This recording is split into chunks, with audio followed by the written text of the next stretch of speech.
Our top story, well, in a first, the Election Commission of India today held a press conference a day before the election results. In the conference, the Election Commission addressed several issues and clarified that it had accepted complaints and claims from both the India bloc and the NDA. While the Chief Election Commissioner also stated many people tried to create fake narratives which could harm the electoral process. Now, recapping the elections, the Chief Election Commissioner, Rajiv Kumar, highlighted several historic milestones. The EC announced that India set a world record with 642 million registered voters who cast their ballots. A record-breaking 312 million women also participated in the voting process in the 7-phase polls.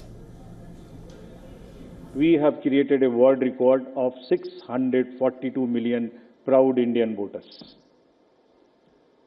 This is a historic moment for all of us, for the nation as a whole. 642 ever, anywhere in the world, in any of the electoral exercise. That's what is the number of voters. And this is, just to give you some small statistics, this is 1.5 times of the voters of all G7 countries. US, UK, France, Germany, Italy, Japan, Canada, all put together. We are comparing voters, not electors. And it is 2.5 times of the voters of 27 countries in the EU. The Election Commission also lauded the efforts of 68,000 monitoring teams and 15 million security personnel and EC officials. These personnel oversaw elections at over 1 million polling booths in the intense heat conditions. Now, moving on, the poll body announced seizing around $1.25 billion in illegal funds as well, nearly 3 times the value seized in the 2019 polls. 10,000 crores, and we want to thank everybody. This is all because a gain of 2.5 years constant work. And ये अकेला नहीं है. इससे पहले भी मैं आपको बता चुका हूँ. इससे पहले जो 11-12 इलेक्शंस हुए हैं स्टेट असेंबलीज के, उनको सबको मिलाइए तो वहां भी 3,500 करोड़ कर सकते हैं. Meanwhile, the election process is yet to conclude and all eyes are on June 4th. Millions of security personnel are set to be deployed across the country to ensure seamless counting of votes and preventing any untoward incident. In its bid to maintain absolute transparency, India's poll body has also provided for agents linked to political parties to be present at the EVM strong rooms at the time of counting.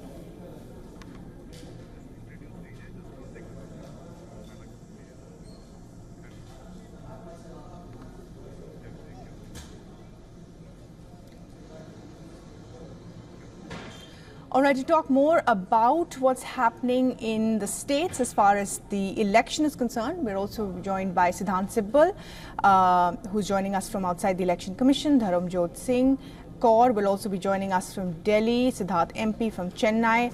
Siddhant, if I can come to you first, you're at the Election Commission, which has accepted claims and counterclaims from both the India bloc and the NDA. Take us through that, and also what will be interesting to see here is a final voting percentage, as that certainly impacts the prospects of political parties. Well, the 2-month-long election process concluded in India over the weekend. We saw the pressure by the Indian Election Commission, and we saw, of course, claims made by the opposition parties. But essentially now the Election Commission is geared up for the results. Tomorrow is the D-Day, few hours left. And of course, the results will start coming from 8 a.m. onwards. And by tomorrow, this time, we will know who will be the next Prime Minister of India. Now, this was a 2-month-long process. This is the longest such process for Indian elections since the first election that took place in 1951-52. But essentially, what happens after the election results are declared are also important in terms of the diplomatic aspect. We know that the oath-taking ceremony will take place at the Rashtrapati Bhavan, and the process for this has started. We know that since since 2014, the Indian Prime Minister Narendra Modi has been inviting foreign guests. So this time, will there be foreign guests if Narendra Modi becomes the Prime Minister, as the exit polls have been saying, is the big question. Also, the foreign visit of the Indian Prime Minister. We know that for the G7 summit, India has been invited. That is expected to be the first visit of the Indian Prime Minister. But will he travel to any country in the region is also the big question. All right, Siddharth, thanks for that. Let me go across to Siddharth, MP, who's joining us from Chennai. And Siddharth, you know, all through this election, the southern push has really been important and critical for the BJP. We saw in Tamil Nadu alone, the Prime Minister visiting the state 7 times. If we go by the exit polls, you know, the BJP alone is opening its account both in Kerala and Tamil Nadu, critical states for the BJP. Take us through that, and also the other states like Andhra Pradesh, Karnataka and Telangana are very important for the BJP and to reach that 400+ mark. Absolutely, Bhairavi. As you mentioned, it's a prestige battle for BJP in southern India, particularly in Tamil Nadu and Kerala, the deep southern states, where this saffron party, which is regarded as a Hindi heartland party, has not been able to make inroads so far. So the ruling parties in Tamil Nadu and Kerala, respectively, in Tamil Nadu it's the DMK, and there, of course, in Kerala it's the left party. So there, all these parties have been criticizing the BJP, saying that, you know, in our bastion, in our stronghold, can you come and breach, and can you come and sort of open your account? So that's the challenge that's been thrown at the BJP, and which is why the BJP has also expended huge amounts of political capital both in Tamil Nadu and Kerala. So union ministers, sitting union ministers, 2 of them being fielded in Kerala. In Tamil Nadu as well, popular faces, including Tamil Nadu BJP president, being fielded in the state, and multiple visits by Prime Minister Modi. Also important to remember that a couple of days back, that is over the weekend, Prime Minister Modi visited Tamil Nadu at the Vivekananda Rock in the southern Indian tip, of course, in the mainland tip in Kanyakumari. So this, of course, we'll have to see what will be the outcome,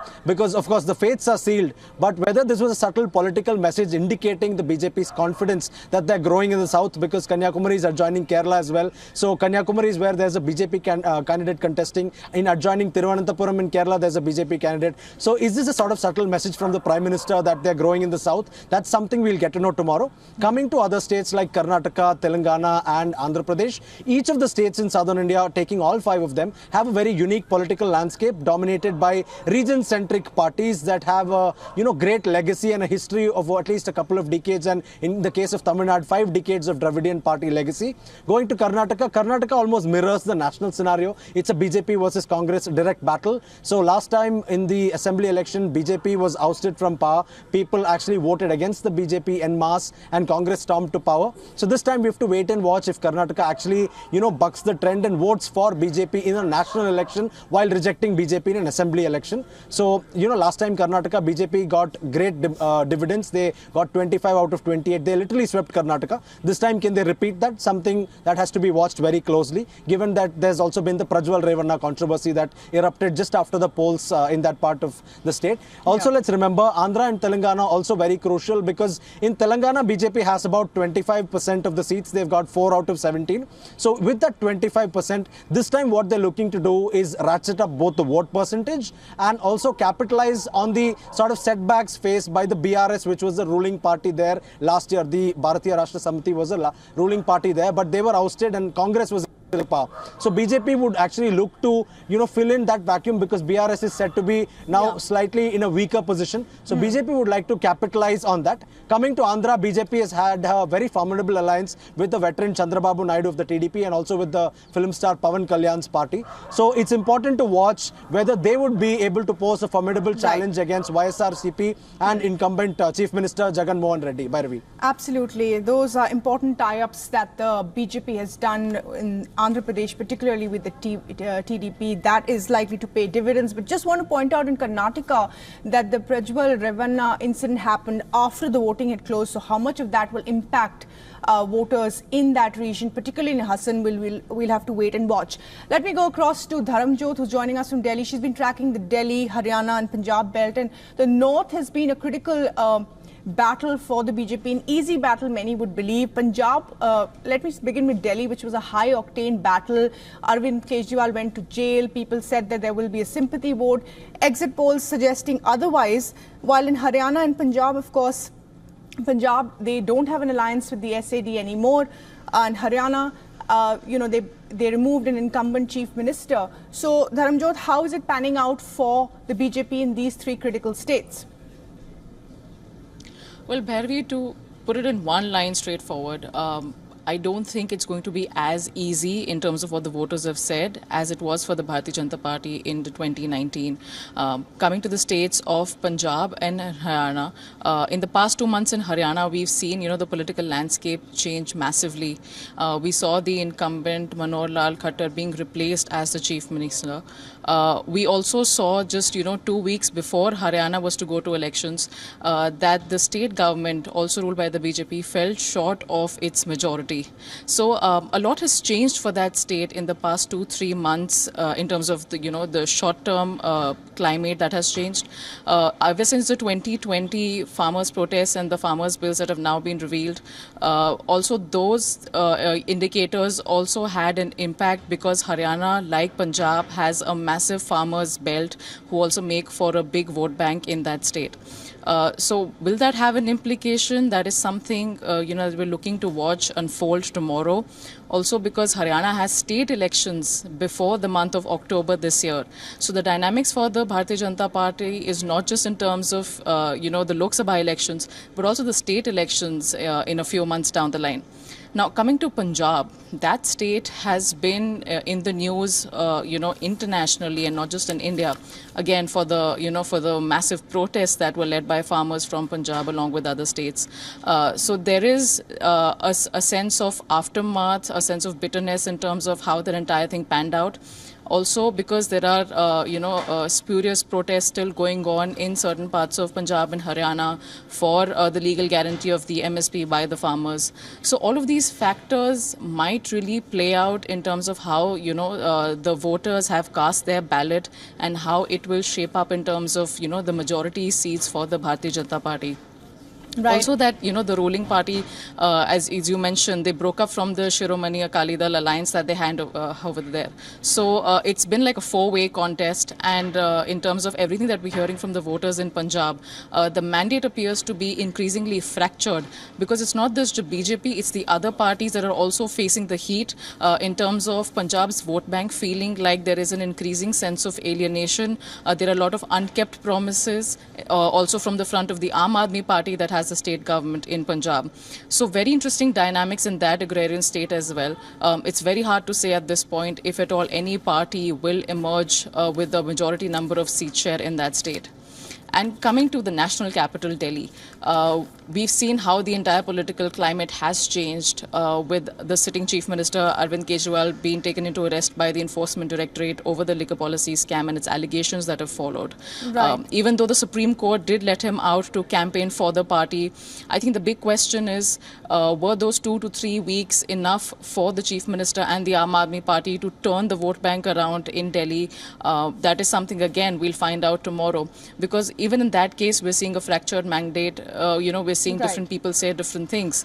So the allegations of the case against him versus, how much of an appeal he's been able to make in 15 to 20 days. And what is it that has really stuck with the voters when they went out to exercise their franchise? Those are multi-million-dollar questions. Of course, we're expecting answers to that tomorrow. But a lot of bets being placed in terms of, again, the mandate being split between different parties.